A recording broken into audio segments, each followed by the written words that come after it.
আরেকদি যে নির্বাচনী যে ইশতেহার,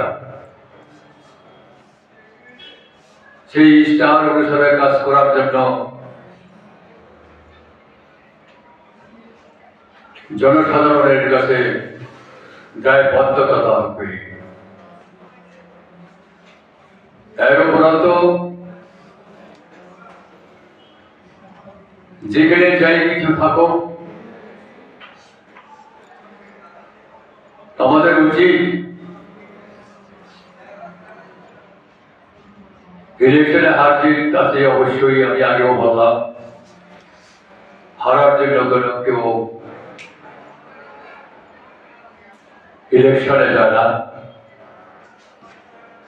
এবং সব আসনের জিতার জন্য সবাই মনস্কামনা পূর্ণ হয় না।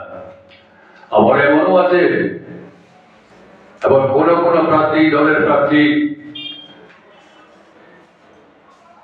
জয়ের ব্যবধানটাও কিন্তু নড়বড়ে করে দিতে পারে।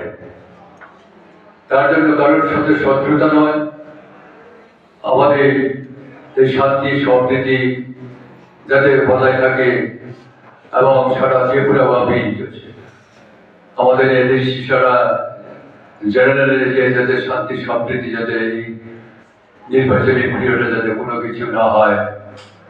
আমি শুধু আমাদের আরেকদিন যারা প্রার্থী আছেন বা কর্মী আছেন তাদের কাছে অনুরোধ নয়, অ্যাক্সেস যেও না থাকলেও পরেও অন্যান্য দলের যারা আছেন তাদের কাছে আমি শান্তি সম্প্রীতি ঐক্য এবং জাতীয় উপজাতির মধ্যে যাতে কোনো বেশি ব্যবধান না থাকে